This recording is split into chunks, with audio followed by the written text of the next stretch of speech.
Just a quick video. Here's an old maple tree, well, actually a new maple tree, but previously there was another maple tree here, and this maple tree was probably about 75 to 100 feet tall. And about 15 years ago, a friend and I cut this tree down, and we used a chainsaw, cut it down, standard protocols, and then stacked the wood, as I recall.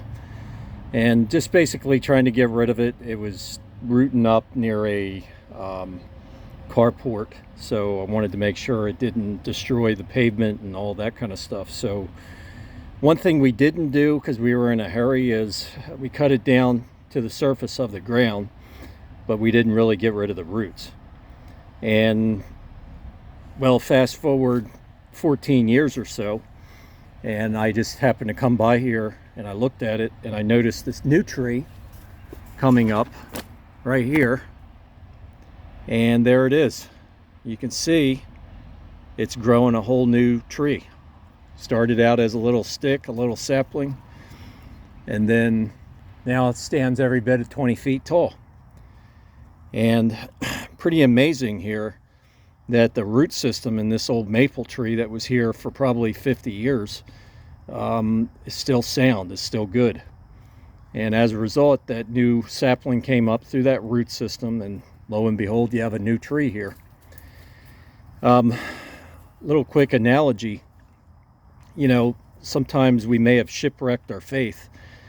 We were truly, born again, had a relationship with God through Yeshua, and so our roots were really genuine and real and true and in his nourishment. And we may have grown in our faith like the old tree, and then at some point we may have shipwrecked our faith, and as a result, he pruned us, and maybe he cut the tree down or cut a big portion of it down. The one thing he doesn't do to his own is get rid of the root system. If he still sees that you're alive and your heart is genuine toward him, he will cut the old part of you down, but given enough time, a new sapling will come up out of that old root system. And as a result, that new sapling will eventually become a new tree. In this case, a maple tree. In our case, in our lives, a child of the Most High through faith in Yeshua, and we will have a greater relationship with him as a result of that. And eventually, our tree will be as tall as the previous tree that we had, and will bear much fruit if we're a fruit-bearing tree, or as this maple is, maybe we'll have maple syrup. But anyway, just wanted to give that little analogy. Hope you were able to follow it. If not, that's okay.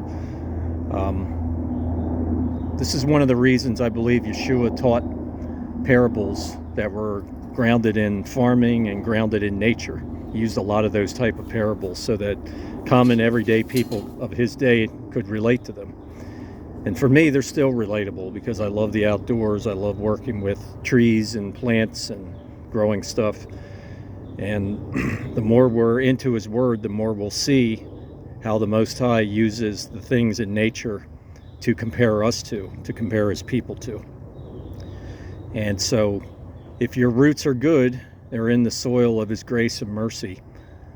Even though your old tree may have been cut down, you can expect that a new sapling will rise up from the original root system. And so be encouraged if you've had a lot of setbacks over the course of your life and your faith has not always been strong.